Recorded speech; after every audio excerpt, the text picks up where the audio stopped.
अस्सलामुअलैकुम। प्रोग्राम हो क्या रहा है के साथ मैं हूं शाजिया खान। प्रोग्राम में सबसे पहले बात होगी हुकूमत खानदान में पनामा फैसले के बाद की हिकमत अमली पर मुशावरत।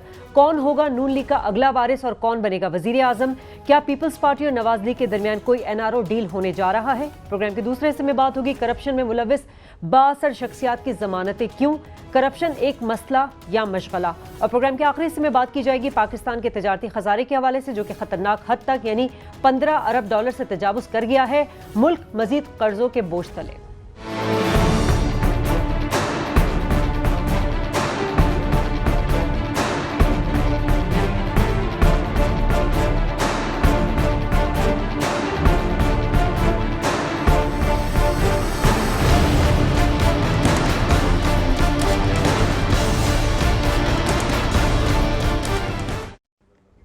प्रोग्राम का बाकायदा आगाज करूंगे। मेरे साथ खावर घुमन मौजूद हैं, डॉक्टर फारूक सलीम। आप दोनों को अस्सलाम वालेकुम। नाज़रीन, वतन अजीज़ के 70 साला दौर की बात की जाए तो आधा दौर हमने आमरीत का देखा और आधे दौर में हमने सो कॉल्ड ऐसी जमहूरियत देखी जिसमें हमें खानदानों की हुक्मरानी नजर आई।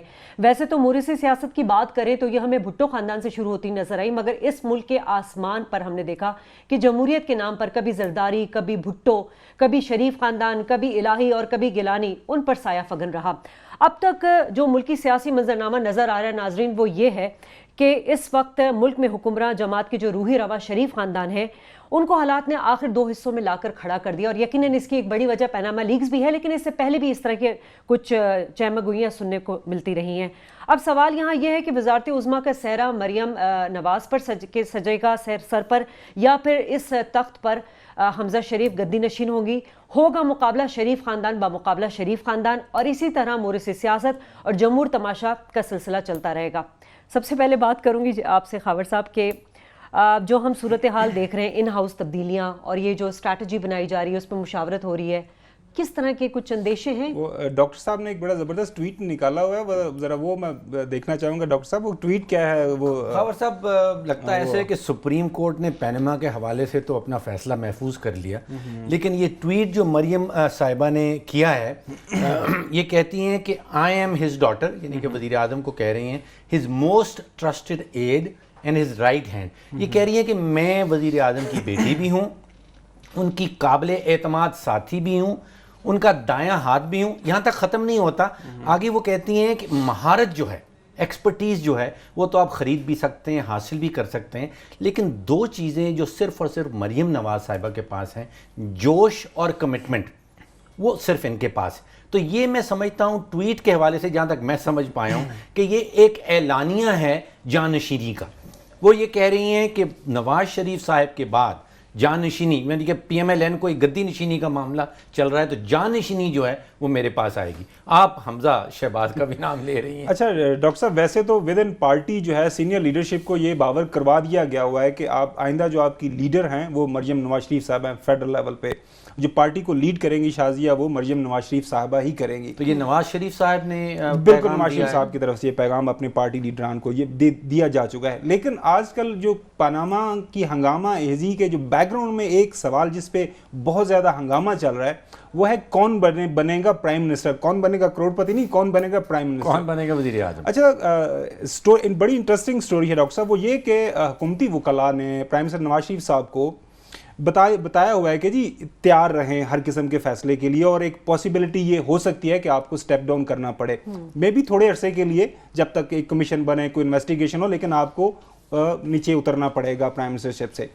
अच्छा, उसके लिए आपको तैयारी करनी पड़नी, यकीनी तौर पर एक बड़ी पॉलिटिकल पार्टी है तो उनका कॉन्टीजेंसी प्लान क्या है इस वक्त जो है कि आप जब प्राइम मिनिस्टर साहब अगर हटते हैं 30 दिन 40 दिन के लिए, जब तक वो कमीशन बनेगा, एक मुजवजा एक जो पॉसिबिलिटी जो लग रही है, तो नया प्राइम मिनिस्टर कौन होगा? क्या पार्टी में से किसी को लाया जाएगा या खानदान मान से कोई? मरियम साहिबा तो नहीं बन सकती, वो तो MNA होना जरूरी है। अभी हुकूमती खानदान में से सिर्फ एक वाहिद शख्स है जो इस क्राइटेरिया को पूरा करते हैं, वो है हमजा शहबाज। वो सिटिंग MNA है एग्जैक्टली। वो फौरन से पहले वो उनको आप नॉमिनेट करें, उनके इलेक्शन फॉर्म जमा होंगे एज ए प्राइम मिनिस्टर, वो प्राइम मिनिस्टर बन जाएंगे। शहबाज शरीफ साहब को अगर आना है तो उनको आपको पता है वहां से रिजाइन करें, इलेक्शन करवाएं MNA का। डार साहब ये भी सेनेटर हैं, वो भी वहां से रिजाइन करें, सेनेटरशिप से इलेक्शन लड़े MNA का, फिर आए। और सबसे बड़ी बात है कि ऑफशोर कंपनियों का जो इल्जाम उन पर है मरियम नवाज साहिबा पे, वो हमजा शरीफ पर नहीं है। एग्जैक्टली, वो तो वो एक उनका एक पास वो क्राइटेरिया पूरी बिल्डिंग खावर साहब तामीर कर दी है, जिसकी बुनियाद ये है कि पैनमा केस का फैसला उनके खिलाफ आने वाला है। डॉक्टर साहब आपने असल स्टोरी तो सुनी नहीं ना। असल स्टोरी तो देखिए, फैसला जो भी हो, फैसला अब तो मोहतरम 5 जजेस साहिबान हैं, उन्होंने फैसला देना है, मैंने तो फैसला देना नहीं। लेकिन कंटीजेंसी प्लान है ना, बड़ी पॉलिटिकल पार्टी है और हमारे मुल्क के अंदर अभी इससे पहले पाकिस्तान पीपल्स पार्टी के हुकूमत के दौरान एक प्राइम मिनिस्टर को घर भिजवाया गया था, एक नया प्राइम मिनिस्टर आया था। तो ये मेरे ख्याल में बड़ी अचंभे की बात नहीं होगी अगर कहा जाएगा कि प्राइम मिनिस्टर साहब उनको आप थोड़ी देर के लिए घर चले। अच्छा, अब जो हमजा साहब का नाम आया, लेकिन उस पे जो मरियम नवाज शरीफ साहबा की तरफ से वो जो कैंप है, हुकूमती कैंप, प्राइम मिनिस्टर ऑफिस, उन्होंने कहा जी नहीं, मीडिया सेल भी शामिल है। एग्जैक्टली वहां से ये कहा गया कि जी हरगिज नहीं, बेशक 2 महीनों के लिए, 4 महीनों के लिए हम हमजा शहबाज को प्राइम मिनिस्टरशिप नहीं देंगे। साफ सी वजह है कि अगर एक दफा आपने उनको तख्त पे बिठा दिया तो उनको पता चल जाएगा प्राइम मिनिस्टर की पावर्स क्या है। एक और बात, अच्छा, अब्बा जी के हवाले से लिहाजा वो उनको ये चांस नहीं दिया जाएगा। जी, अब्बा जी के हवाले से जो बात की जाती थी कि वो कह गए थे कि नवाज शरीफ साहब वजीर आजम बनेंगे, लेकिन उनके बाद वजीर आजम की जो कुर्सी है वो शहबाज खानदान को चली जाएगी। डॉक्टर साहब बस ये कानून कुदरत है, क्या कानून कुदरत है। देखें, जब दोनों बड़े भाई हैं, like prime minister Nawaz Sharif साहब, शहबाज शरीफ साहब, उनका अपने इज्जत और एहतराम का ताल्लुक है। और कहने वाले ये भी कहते हैं, मेरी कुछ लोगों से बात भी हुई है कि हमजा जो शहबाज शरीफ साहब हैं, वो कभी भी अपने बड़े भाई के सामने कोई बात अगर उन्हें मनवानी भी है, वो चौधरी निसार के थ्रू जाते हैं, सेनेटर साक डार के थ्रू जाते हैं, डायरेक्टली कभी उन्होंने सामने बात भी नहीं की। इज्जत और एहतराम का ताल्लुक है। में क्या नहीं हुआ? अच्छा, गद्दी छीनने के लिए क्या कुछ नहीं जो हुआ? आज अपने भाई को, बाप को जेल में आंखें निकाल डाली। आज जो पार्लियामेंट्री पार्टी के अंदर जो बात की ना प्राइम मिनिस्टर नवाज शरीफ साहब ने कि मेरे से कई दफा जनरल मुशर्रफ ने अंडर हैंड डील करने की कोशिश की, वो एक ऑप्शन में ये भी थी, आपको याद होगा जनरल मुशर्रफ ने ये ऑप्शन दी थी कि शहबाज वापस आ जाएं, वो आके प्राइम मिनिस्टरशिप संभालें, लेकिन नवाज शरीफ साहब वापस नहीं आए। शहबाज शरीफ साहब ने वो बात नहीं मानी और ये पढ़ी लिखी बात है, ये ऑफर हुई थी, उन्होंने ऑफर नहीं ली थी। अच्छा, अब जो बात यह है, देखिए अब बड़े भाइयों ने तो आपस में मामला ताल्लुकात अच्छे तरीके से चलाए। अब हमजा पंजाब में हैं, मरियम इधर हैं, तो यकीनी तौर पे दो भाइयों के जब औलादें आ जाती हैं तो उन फिर अपने इंटरेस्ट हैं, तो ये डिवाइड आ चुका है और ये वरासत अब किसके सर बैठती है। जिस तरह शाजिया आपने कहा ना, एक जो एडवांटेज जो है जा रहा है हमजा को और सलमान शहबाज को, शहबाज शरीफ साहब के जो बेटे हैं जो बिजनेस सारा संभाला, वो ये है कि उनके ऊपर कोई केसेस नहीं है। हाँ। मरियम साहिबा के ऊपर ये जो केस है ना, कि ये जो तलवार लटक रही है, ये बहुत बड़ी तलवार है। मामला मारूसी सियासत की बात हो रही थी। जी जी, ये तो हमने खानदान के आपस में क्या हो रहा है, मारूसी सियासत के हवाले से आप ब्रेक लेना होगा। नाज़रीन ब्रेक लेंगे, ब्रेक के बाद गुफ्तगू के सिलसिले को यहीं से बढ़ाएंगे।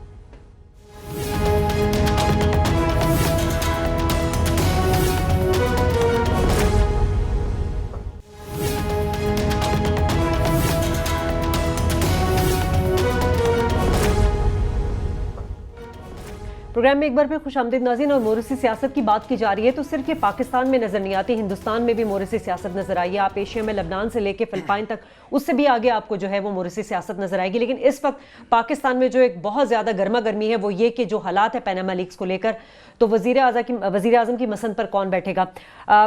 खबर साहब, अगर मरीम नवाज की बात करें तो जितना धचका उनको उनके सियासी करियर को ऑफशोर कंपनी की वजह से लगा है, मेरा ख्याल है हमजा शरीफ को इस तरह के खतरा नहीं है। शाजिया बिल्कुल, ये जो पनामा केस है ना डॉक्टर साहब, अगर इसको थोड़ा सा गौर से देखें तो ज्यादा से ज्यादा फोकस वो है मरियम नवाज शरीफ साहिबा के ऊपर।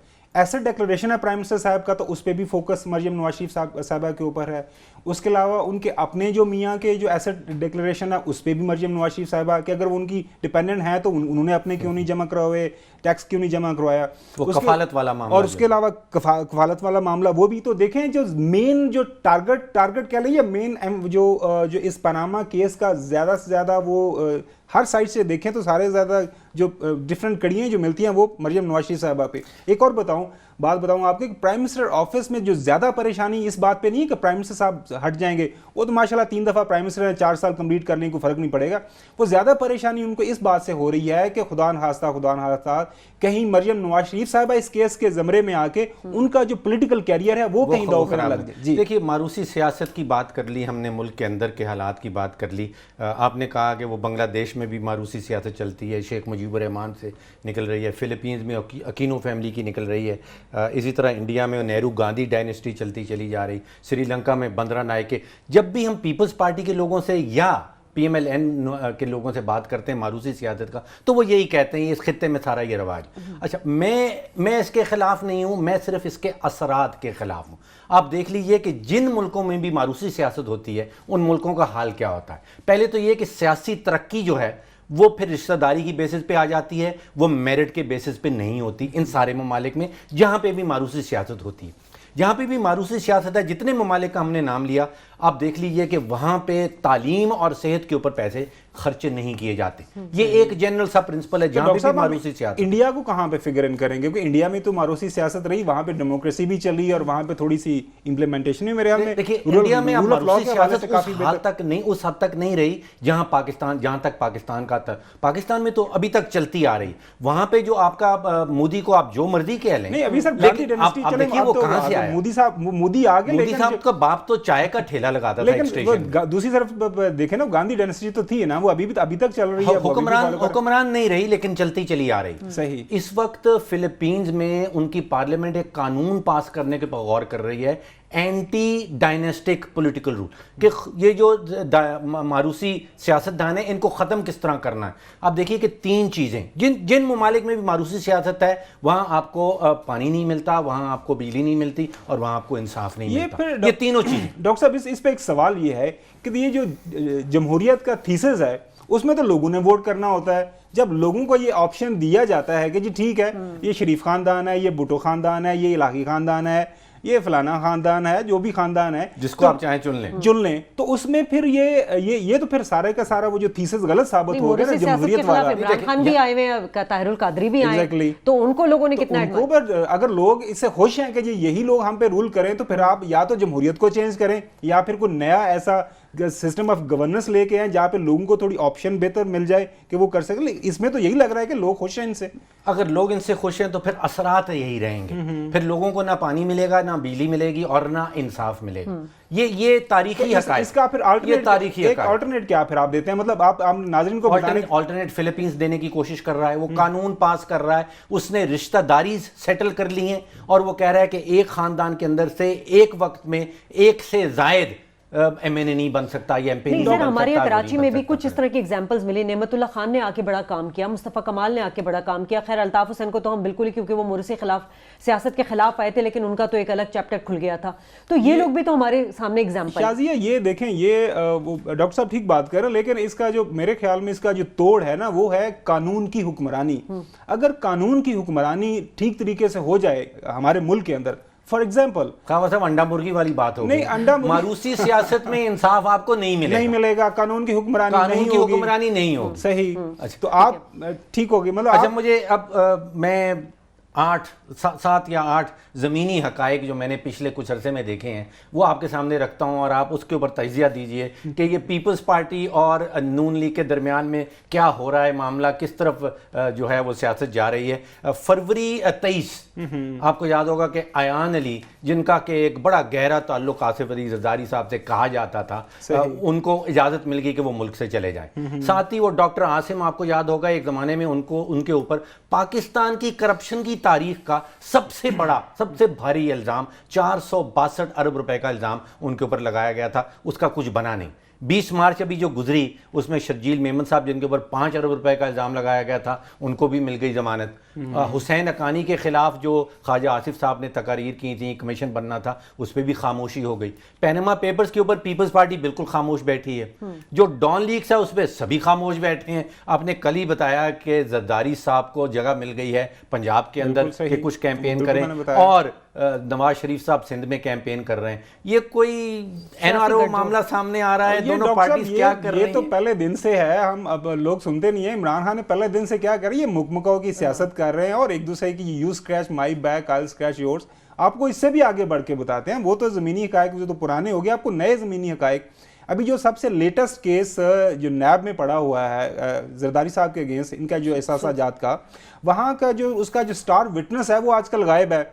रावलपिंडी नैब को उनको ये बताया गया कि जी वो जो एक बैरिस्टर मिर्ज़ा साहब थे जिन्होंने 2002 के में इनके खिलाफ एविडेंस दिया था कोर्ट का, काफ़ी वोलुमिनस एविडेंस था जिसमें इनकी ट्रांजैक्शन थी, banking transaction heavy, offshore company का रिकॉर्ड था और बाकी इनके फैमिली मेम्बर्स के जो इल गॉटन मनी के बारे में काफ़ी डिटेल चीज़ें जमा करवाई थी। अब जब केस पेश होना है तो वो जो बैरिस्टर साहब हैं, अब नैब का कानून कहता है कि जिन्होंने एविडेंस जमा करवाया था वो खुद जाके पेश हों, टेस्टिफाई हों विटनेस एज ए विटनेस, तो फिर उसका फैसला हो। वो साहब मिर्ज़ा साहब हो गए हैं गायब। तो पहले तो वो सारे का सारा एविडेंस जला दिया गया था ना, वो चोरी हो गया था, अब वो विटनेस ही गायब हो गया है। तो इससे पहले आपने देखा हमने एयरवाई गोल्ड केस था, एसजीएस कोटकना केस था, उर्सेस ट्रैक्टर केस था, पोलो ग्राउंड केस था, ट्रैक्टर्स का केस था। तो सारे का सारा आपने 11 साल इनको अंदर रखा। आज आपको एक और बड़ी जबरदस्त, कुछ भी नहीं बन सका डॉक्टर साहब आपने कुछ साबित नहीं किया इनके खिलाफ। आपकी बात, आपकी खबर बिल्कुल ठीक है। आपको एक और अच्छी खबर, अच्छी नहीं, एक अंदरूनी कहानी सुनाते हैं आपको। जरदारी साहब पिछले हफ्ते आए हुए थे इस्लामाबाद के अंदर।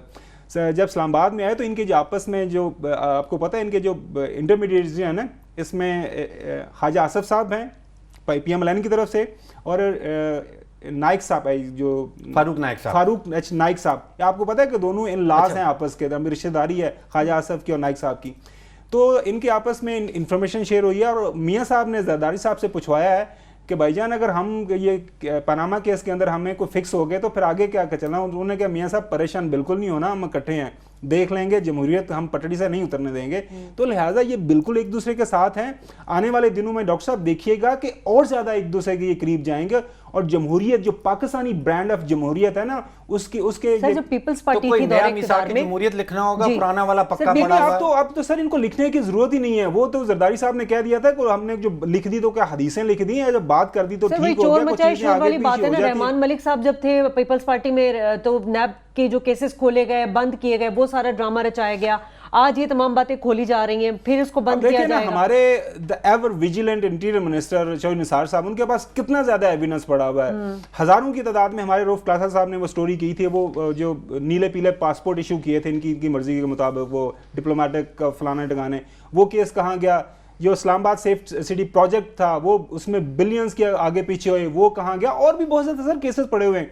लेकिन वो पीपल्स पार्टी का केस नहीं था, वो तो PMLN का अपना है। नहीं, वही वाला प्रोजेक्ट जो Peoples Party safe city project Peoples Party का था, इन्होंने एग्जैक्टली उठा के वही लगा दिया। मैं वही बता रहा हूँ, बजाय इसके इन्वेस्टिगेट करते रहमान मलिक साहब के अगेंस्ट के, जी बताएं आपने ये क्या किया, आप उसी को लेके आगे चले। और लोगों ने अपने जेबें मुबीना तौर पे गर्म कर ली। सर वो इसलिए ना कि आज आर्टिकल ਤੁਹਾਡੀ बारी है। अच्छा, तो नवाज शरीफ साहब पैगाम देते हैं ख्वाजा आसिफ साहब को, ख्वाजा आसिफ साहब मिलते हैं फारूक नाइक साहब से, और वो पैगाम पहुंचता है जरदारी साहब में रिश्तेदारी है, वो रेगुलर कांटेक्ट में रहते हैं और बिल्कुल इनके आपस में जो पैगाम रसानी है वो ये इनका जो एक ट्रस्टेड मोड ऑफ कम्युनिकेशन। तो जमहूरियत मजबूत हो रही है, जमहूरियत मजबूत हो रही है, सो कॉल्ड जमहूरियत मजबूत हो रही है। लेकिन टॉपिक था मोरिसी सियासत का, जो कि शायद पाकिस्तान का एक बहुत बड़ा मसला भी है। ब्रेक लेंगे नाज़रीन, ब्रेक के बाद वापस आएंगे तो बात करेंगे मौजूदा निज़ाम जो कि करप्ट हुक्मरानों और असर रसूख रखने वाले जो अफराद हैं उनको एक दस्तरखान मुहैया करता है, जबकि अगर हकीकत देखी जाए तो यही करप्शन जो है ये मुल्क के लिए एक नासूर है। बात करेंगे इस ब्रेक के बाद।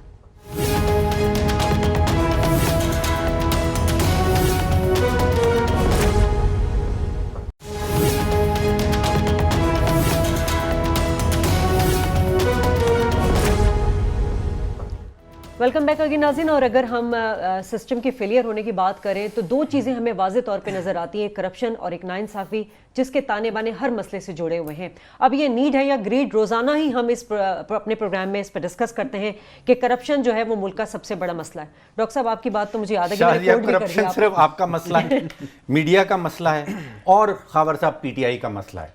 इन दो के अलावा आप मुझे बताएं कि पाकिस्तान की सबसे बड़ी सियासी जमात है PMLN, 1.5 करोड़ वोट लिया उसने। दूसरी बड़ी जमात है असेंबली के हवाले से पीपल्स पार्टी, 70 लाख वोट उन्होंने लिया। ये 1.5 करोड़ लोग, वो 70 लाख लोग, ये इनको करप्शन से कोई मामला नहीं, इनको ना करप्शन से कोई मसला है, इनके साथ ना सिर्फ मीडिया शोर मचाता रहता है या PTI शोर मचाती रहती है। ये खबरें जो मीडिया पे रोज आती है, ये मीडिया तमाशे लगा रहा है रोजाना। आप मुझे बताइए कि PMLN वालों को कोई मसला है करप्शन के साथ? वो कुछ कहते हैं कि हमें करप्शन तंग कर रही है, कोई पीपल्स पार्टी वाले कहते हैं कि हमें करप्शन तंग कर रही है। देखिए पार्लियामेंट क्या है, हमारे पास 342 लोग बैठे हैं नेशनल असेंबली में, 4 सूबाई असेंबलियां हैं, एक सेनेट है, तकरीबन मिला के 1100 मेंबरान बैठे हैं। इनमें से कितने लोगों को कहा है करप्शन के साथ प्रॉब्लम है? सर अगर बहुत ही छोटी सी एक कानून और इंसाफ सबके लिए करप्शन इशू मीडिया का है। नहीं, देखें, आप मीडिया को भी छोड़ें और इन जो पॉलिटिकल पार्टीज को भी छोड़ें, आप इस मुल्क के जो बड़े बड़े इदारे हैं उनका भी करप्शन मसला नहीं है। नहीं है मसला करप्शन। जब इदारों का मसला बन जाएगा तो फिर ये हमारी जो पॉलिटिकल पार्टीज और फिर आम लोगों का भी मसला बन जाएगा। उसकी वजह यह है, हम क्या देखते हैं कि आज शर्जील मेमन जिसके अगेंस्ट 5 अरब रुपए के मुबैना केसेस हैं, वो घर जाते हैं, वो फूलों की पत्तियां निछावर हो रही हैं, उनके घर के अंदर एक बड़ी दावत हो रही है। ठीक है, मान लिया कि जी इनोसेंट अंटिल प्रूवन गिल्टी कानून है, उसके मुताबिक आप किसी को नहीं कह सकते कि कोई मुजरम है, मुलजम है, लेकिन आपके ऊपर चार्जेस तो लग गए ना। इस मुल्क का फॉर्मर प्रेसिडेंट आसिफ अली जरदारी एक ऐसे शख्स का पता लेने जाता है और उसको असीर जमहूरियत करार देता है, डॉक्टर आसम की बात कर रहा हूँ, उसके अगेंस्ट 462 अरब रुपया के केसेस हैं। नंदीपुर का केस पाकिस्तान मुस्लिम लीग नून के दौरे हुकूमत के अंदर कितने अरब का बड़ा 85 अरब पे पहुंच गया। 36 है, 56 से 66, 76, 86। कोई बंदा पूछने वाला है? नैब ने कहा हम देखेंगे। कोई तो किसी को कोई प्रॉब्लम नहीं है करप्शन के साथ, सिवाय पीटीआई की और मीडिया के। देखिए, आम लोगों को सर मसला है करप्शन का, जो आप बात करें आम लोगों की, मैं आप आम लोगों की बात ना, वो 1.5 करोड़ लोग अगर 20 रुपए नहीं देगा, 20 रुपए नहीं देगा तो वो 100 रुपए दिन का कमा नहीं सकेगा गरीब आदमी। पीपल्स पार्टी को 70 लाख ने वोट डाला, वो आम लोग नहीं। डॉक्टर साहब, इस मुल्क के अवाम को जानबूझ के आपने अनपढ़ रखा हुआ है, गवार रखा हुआ है, आपको कोई क्वेश्चन नहीं कर सकता। मैंने पहले भी एक प्रोग्राम में आपके साथ जिक्र किया था कि इस मुल्क के अंदर जमहूरियत के नाम पर बहुत बड़ा खिलवाड़ हो रहा है। पंजाब जैसे, मतलब थोड़ा सा हम पंजाब बाकी सूबों से, ये ना कि आप पढ़ा लिखा है, थोड़े से लोग अवेयर हैं, पॉलिटिकल अवेकेंड है। मैं सियालकोट से बिलोंग करता हूं, मेरी कॉन्स्टिट्यूएंसी के अंदर आप एसएचओ की मर्जी के बगैर वोट नहीं डाल सकते। आपका जो लोकल जो पॉलिटिशियन है आपको जूते मारता है, सड़क पे घसीटता है, और ऐसे वाकयात एक नहीं दर्जनों ऐसे वाकयात। सारे वोटर्स चाहते हैं कि उनके साथ ये हो। सर आप ये तो आपका तो उनको वोट डाल रहे हैं। एक दूसरा वर्ग, एक गरीब आदमी क्या करे? आपने गरीब आदमी को ऐसे सिस्टम के अंदर जकड़ के रख दिया है कि उसके पास कोई ऑप्शन नहीं, वो किधर जाएगा? साहिवाल में पावर प्लांट लग रहा है 1.8 अरब का, पोर्ट कासिम में 2 अरब का लग रहा है। इसमें से अगर 100, 200, 300 मिलियन डॉलर कमीशन का निकल जाता है तो क्या फर्क पड़ जाता है? तो सर वो धनिया चोरी वाले को क्या फर्क? सर धनिया चोरी वाले को क्यों अरेस्ट कर लिया? उसकी अपनी गलती है, उसने सिर्फ धनिया चोरी किया। सर तो फिर मुश्ताक रईसानी को आप छोड़ देते हैं पहली बार्गेनिंग करके? सर मुश्ताक रईसानी की बेवकूफी है कि उसने अपने घर में पैसा रखा हुआ था, उसको चाहिए था कि ऑफशोर कंपनी में पैसा रखता। सबके लिए अलग अलग है। आप जब प्रेसिडेंट जरदारी साहब का जब घर जाके आप दुबई में देखें, या उनके लंदन के अंदर अपने घर देखें, न्यूयॉर्क के अंदर पेंट हाउस, और फ्रांस के अंदर उनका जो ट्रीट जहां पे रिट्रीट करते हैं, उनके जाके देखें। हमारी एक मुकदमा आपसे साबित नहीं हो सकता, एक इल्जाम उनके ऊपर आप साबित नहीं कर पाए। आप बात करें कि उनके घर में पैसे नहीं है, पैसे सबके घरों में नजर आ रहे हैं, और वहां पे जिस तरह शाहाना तरीके से उनकी तज़ीन और राइश होती है, आप जाके देखें। तो लीडरान भी खुश हैं, आपके वोटर्स भी खुश हैं, तो फिर तकलीफ क्या है? वोटर खुश नहीं है, वोटर खुश नहीं है। मैं और आप बात कर रहे हैं आम लोगों की। आप 50% लोगों के खुराक को मसले मसाइल हैं। कराची जैसे बड़े शहर के आपके 50% बच्चे स्टंटिंग ग्रोथ है, उनकी जिस्मानी ग्रोथ नहीं हो रही, उनका दिमाग ठीक तरीके से नहीं उसकी तो ईमानदार लोगों को वोट डाल देना फिर। सर ईमानदार वोट तो मैं बता रहा हूं कि वो तो आपने ऐसी शेम डेमोक्रेसी इस मुल्क के अंदर राइज की हुई है, उसका तो कोई मकसद ही कोई नहीं है। आप नहीं तो ईमानदार लोगों को, शरीफ लोगों को वोट डाल दें। यहाँ पे बैठ के लोगों को यही बताने की कोशिश कर रहे हैं, लेकिन मसला जो सबसे है, आपके जो मुल्क के इदारे हैं उनको इन्होंने इस लेवल का करप्शन ज़्यादा कर दिया हुआ है, इस लेवल का कर दिया हुआ है। इसीलिए मैं कह रहा था सर कि ये पनामा केस है, मुझे इससे एक उम्मीद की किरण नजर आ रही है। पीटीआई वाले इसको एक नारा इस्तेमाल कर रहे हैं करप्शन को। असल में पाकिस्तान को करप्शन से कोई इशू नहीं है। डॉक्टर साहब देखिएगा कि आइंदा का इलेक्शन सिर्फ एक इशू पे लड़ा जाना है, वो है करप्शन, और उसी पे फैसला होना है। और आइंदा जो मुल्क देखें, चीजें ट्रांजिशन में होती है। 19 साल से नारा लग रहा है खावर साहब, 19 साल से इमरान खान नारा लगा रहे हैं। उनको कितने वोट मिल पाए करप्शन के नाम के आपकी जनरेशन के, जो थोड़े से पहले भी आपसे बात हुई थी, आपकी जनरेशन के लोग शायद ये जंग हार चुके हैं, जो थक गए हैं कि बस काफी हो गया है, इस मुल्क में चेंज नहीं होना। लेकिन मैं आपको बता रहा हूं कि आज का जो नौजवान है, इस सोशल मीडिया पे लोगों का रिस्पांस क्यों कितना जल्दी में आता है? क्यों अब हर पॉलिटिकल पार्टी सोशल मीडिया वाले अपना ट्विटर रोज बैठ के प्रोग्राम करते हैं और तकरीबन करप्शन पे रोज ही डिस्कस करते हैं। क्या आवाम को इससे कोई अवेयरनेस आ रही है? कुछ अमली इकदामात नजर आएंगे? ना आवाम को सिर्फ अवेयरनेस आ रही है, लोग इस पे रिएक्ट भी करते हैं। लोग देखिए, अब मसला यह है कि आप 2013 के इलेक्शन में कितने लोगों ने ईमानदार लोगों को वोट डाला? अच्छा, 2000 का इलेक्शन कितना फ्री एंड फेयर, जिसने करप्शन नहीं की उसको वोट डाला? कितना फ्री एंड फेयर इलेक्शन था? आपके सुप्रीम कोर्ट का कमीशन कहता है कि 40% उसके अंदर जो अनोमलीज हैं, 40% जो वोट कास्ट हुआ उसका कोई सबूत नहीं है।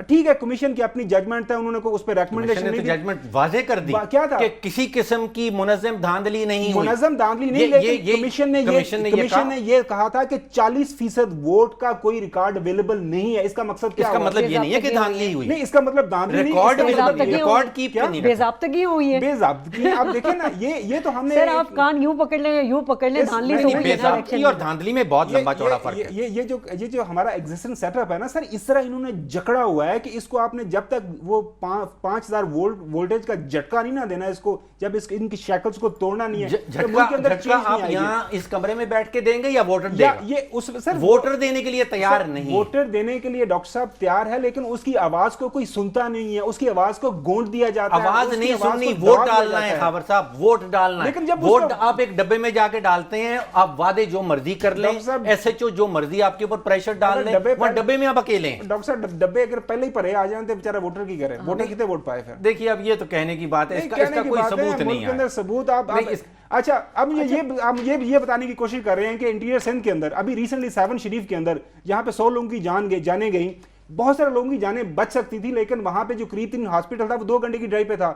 वहां पे मोहतरम मुराद शरीफ शाह साहब कहते हैं, वो कहते हैं कि हर गांव के अंदर, हर डिस्ट्रिक्ट के अंदर हम 1000 बेड का हॉस्पिटल नहीं दे सकते ना। लाड़काना में आपने 90 बिलियन रुपए आपने डेवलपमेंट के नाम पे कहीं नजर नहीं आए। तो आप क्या कहते, लोग खुश हैं सब? नहीं तो लोग दोबारा फिर लाड़काना वालों को ही वोट डालते हैं सर। उसकी वजह मैं देखिए अब होता क्या है, ये जो कह रहे हैं आपने शुरू में बात की, इनका जो आपस में जो नेक्सस है, ये जो जरदारी साहब का और नवाज शरीफ साहब का नेक्सस क्या है? नेक्सस ये है कि आप मेरे पे, अब क्या उन्होंने कहा जी एनआरओ का इलेक्शन है, लेकिन जमहूरियत के नाम पर हम इसको एक्सेप्ट करते हैं। खुदा का खौफ करें, आप कौन है ये चीज एक्सेप्ट करने के? 20 करोड़ अवाम है इस मुल्क के, उनका कोई मुस्तकबिल नहीं है। आपने मान लिया कि जी ठीक है, 25-30 साल से हुकूमत कर रहे हैं और वोट भी ले रहे हैं। तो वही सर, ये दोनों वो अशखास हैं जो वोट लेके आए हैं, मुंतखब लीडर हैं। यही आपको बताने की कोशिश कर रहा हूं कि ये जो शैम डेमोक्रेसी इस मुल्क के अंदर चल रही है, ये डेमोक्रेसी के नाम पे बहुत बड़ा दब्बा है और इसको चेंज होना है, और चेंज हो जाएगा। इमरान हाँ करे या दूसरा तीसरा कोई करे, ये इस तरह चल नहीं सकता। अब आप चाह रहे हैं कि अदलिया के कंधे पे रख के बंदूक चलाई जाए। सर देखें, अदलिया के कंधे पे, अदलिया के सामने तो एविडेंस आ गया। अदलिया का काम तो नहीं है आपका सिस्टम चेंज करना। अदलिया को इंसाफ देने के लिए बिठाया गया है। उनका मकसद ये नहीं है कि वो मुल्क की सिंपैथी करे। डॉक्टर साहब, एक पब्लिक इंटरेस्ट की पिटीशन एक्सेप्ट हो चुकी है ना, उस पे सेर हासिल बहस भी हो चुकी है, एविडेंस भी बहुत ज्यादा पेश हो चुका है। अब सारी और आप कन्विंस हैं कि तारीख बनाई जाएगी, तारीख दोहराई नहीं जाएगी। कन्विंस हूं कि नई तारीख लिखी जाने जा रही है। आप देखें आप बहरहाल ये सिर्फ ये नहीं कि हम हुक्मरान या इख्तिदार में बैठे हुए लोग ही करप्शन का शिकार है, बल्कि अगर देखा जाए तो छोटे लेवल पर एक ठिया लगाने वाला बंदा भी बेचारा वहाँ पे सिर्फ इसलिए करप्शन और रिश्वत देता है कि उसका जो है अगर 20 रुपए देता है तो 80 रुपए वो कमा सकेगा। बहरहाल अगर अवामी नुमाइंदगी चाहिए तो इस करप्ट निज़ाम को ख़त्म करना होगा। ब्रेक लेंगे नाज़रीन, ब्रेक के बाद वापस आएंगे तो बात करेंगे पाकिस्तान का जो तिजारती खसारा है वो खतरनाक हद तक यानी 15 अरब डॉलर से तजावुज़ कर गया है। क्या मईशत पर इम्पैक्ट पड़ेंगे, बात करेंगे इस ब्रेक के बाद।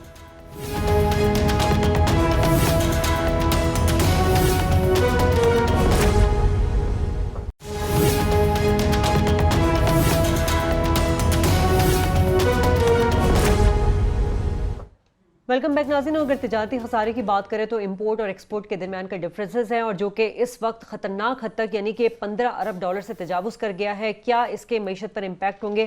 डॉक्टर साहब, क्या वजह है कि हम एक्सपोर्ट नहीं कर पा रहे?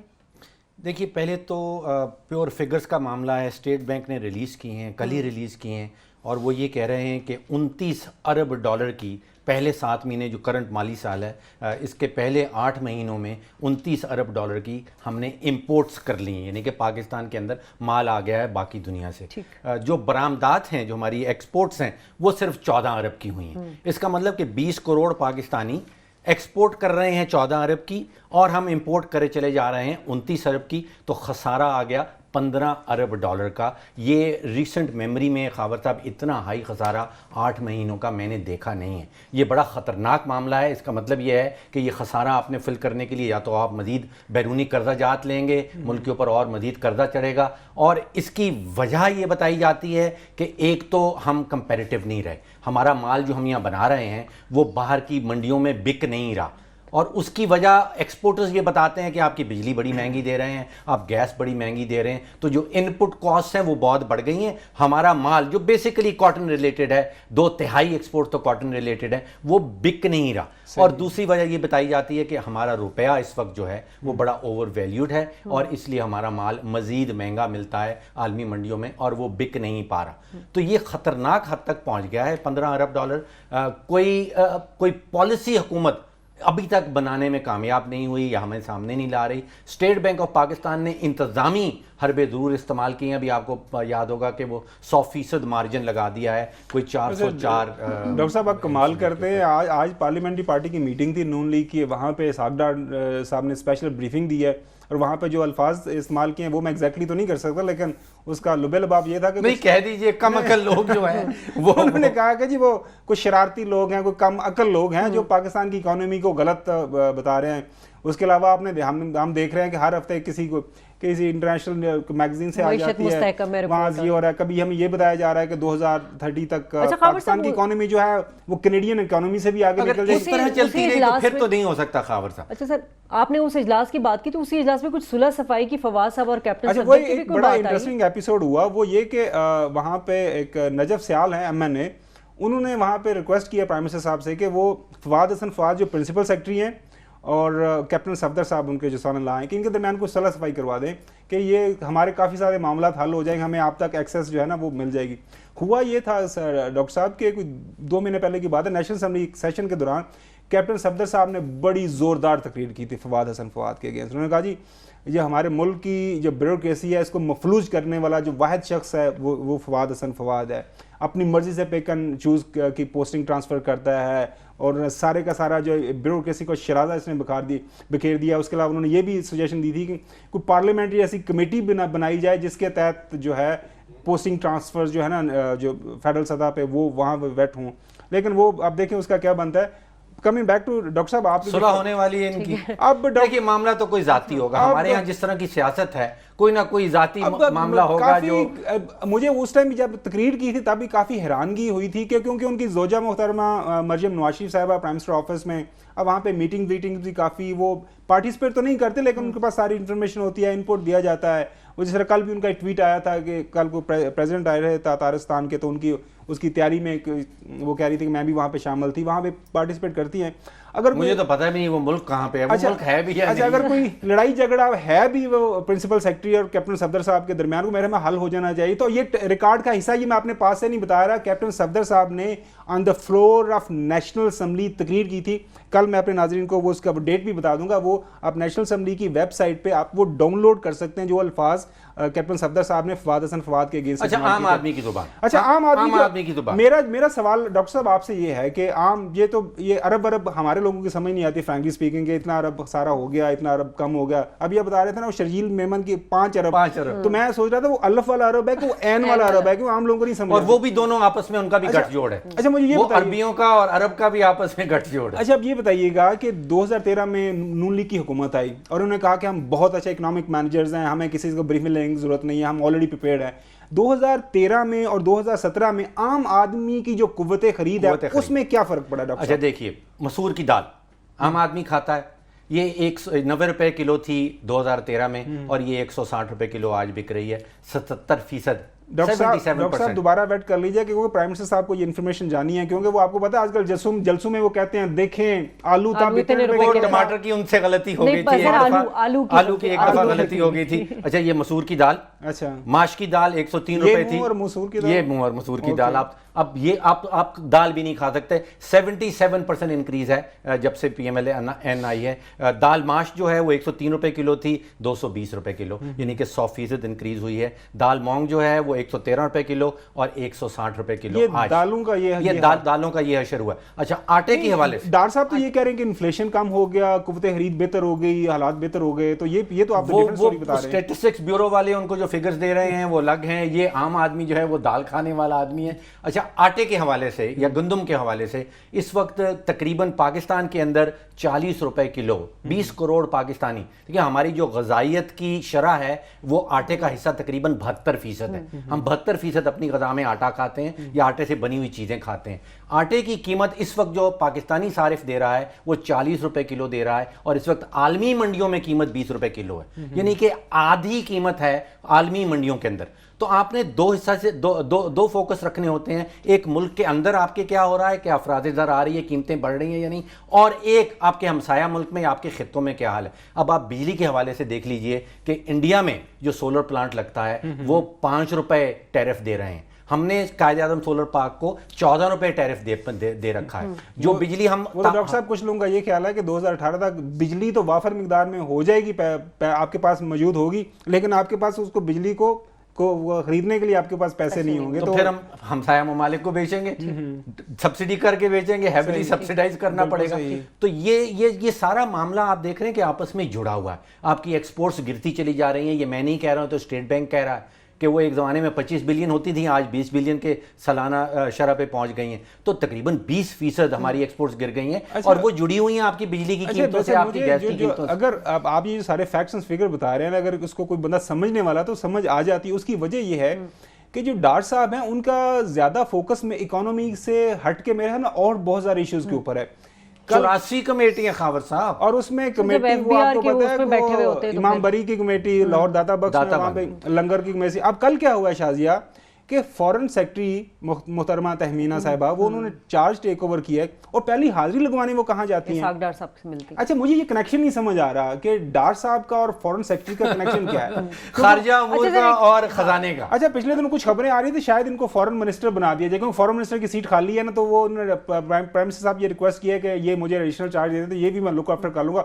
हो सकता है ये उस तैयारी का हिस्सा हो कि शायद कि जी आप मुझे थोड़ा सा अपडेट करें। बताने गई हूं कि आप अगर 84 कमेटियों की सदारत कर सकते हैं तो मैं फॉरेन सेक्रेटरी और फॉरेन मिनिस्टर। अब उस पे आ जाते हैं कि तिजारती खसारा ये हालात कब तक सस्टेन करेंगे और इस खसारे को पूरा कैसे किया जाएगा? एक आम आदमी को समझाएगा, फिगर से मत समझाएगा, वो समझ नहीं आती फिगर से। देखिए, खसारा तो सिंपल मामला है शाजिया, अगर आपकी आमदन 1 लाख रुपया है और आप अखराजात कर देती हैं 2 लाख के, तो बाकी 1 लाख रुपया कहीं ना कहीं से तो आपको पैदा करना है। डॉक्टर साहब हजारों या 100 रुपए में बता दें, आप फिर लाखों की बात करते हैं। 100 रुपए की पहले अरबों की बात हो रही थी। एक मजदूर के पास अगर 100 रुपया दिहाड़ी कमाता है तो उसका, और वो अगर 150 रुपया खर्च कर देता है तो बाकी 50 रुपया कहां से लाएगा? कर्जा लेगा, कुछ चीजें बेचेगा या कोई अपनी जायदाद बेचेगा। तो हम दोनों काम कर रहे हैं, हम अपनी जायदाद गिरवी भी रखवा रहे हैं और कर्जे भी लिए चले जा रहे हैं, और ये कर्जा वापसी करनी है 20 करोड़ पाकिस्तान। चले, अब आम आदमी को तो समझ आ गई होगी। ये जो बताया जाता है कि महंगाई खत्म हो रही है, मईशत मुस्तहकम हो रही है, लेकिन मुल्क जो है वो कर्जों के बोझ तले दबा जा रहा है, बात समझ नहीं आ रही। इसी आखिर वर्ड के साथ मुझे डॉक्टर फ़ारूक सलीम और खावर घुमन साहब को इजाज़त दीजिए। खुदा हाफिज़।